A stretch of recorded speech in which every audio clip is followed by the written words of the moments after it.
Oh, hello there again. I'm here with a video for you, which means it's Monday. Hello. Um, I'm sorry, first of all, for the lighting. I waited a little later than normal to do this, and so I'm dealing with the overhead light in my place. My apartment is not this yellow. I am not this yellow. Don't worry. But I went ahead and recorded it anyway because I could spend all night trying to figure out the best right lighting, the best right setup, then decide it wasn't good enough and then not do it. And that is why, part of why I'm posting these videos is to encourage you to do things even when they're imperfect or funky. Just do them anyways. So hello, I'm here. Yellow. Yellow. Okay. So today I wanted to talk about redefining success for yourself.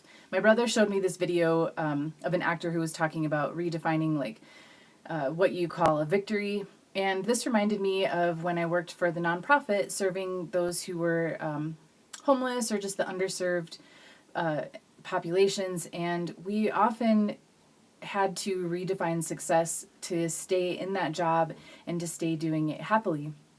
It was really easy to get burnt out if you were defining success as like sober for a full month when you have a client who's relapsing every 30 days.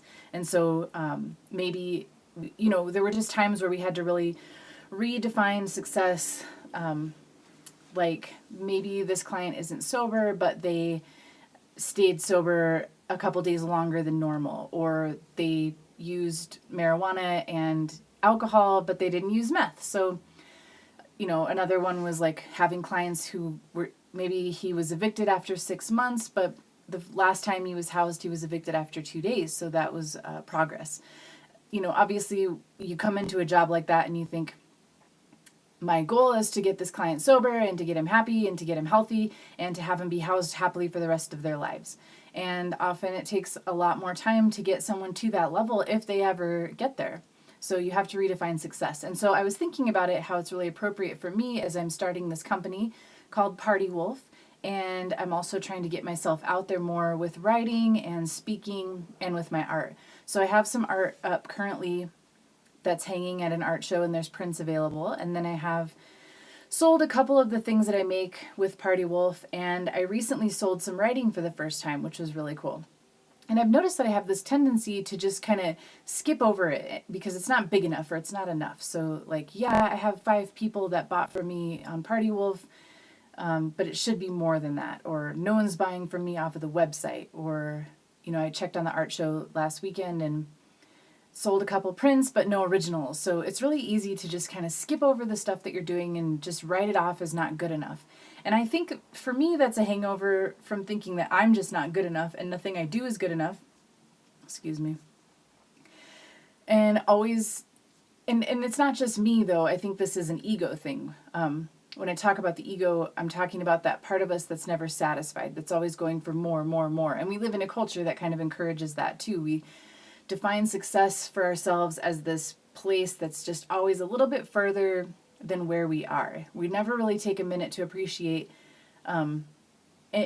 whenever I was getting started out, any sale would have been really exciting and really cool. But then as soon as I make that first sale, it's like, well, it should have been more. Or, I need to make sure I'm making that regularly. And so I just wanted to keep this really brief and just remind you to celebrate the victories, even if they seem small to you. Really take some time to stop and figure out a way to honor a milestone or a success that you've had. Even if you just write about it or go in the mirror and say, I fucking love you, you're kicking ass today. Get yourself an ice cream cone, get yourself a candle or some fun socks or whatever. It doesn't have to be anything major. Get yourself a new book. What it is that keeps you kind of having, like, you're getting little treats for yourself throughout the week or whatever. But figure out a way to honor yourself, honor what you're doing. It might not seem like a big deal, but I promise that it is. And your big successes are built off of all those little ones. So take the time, appreciate that you kick ass, and I will see you next week. Bye.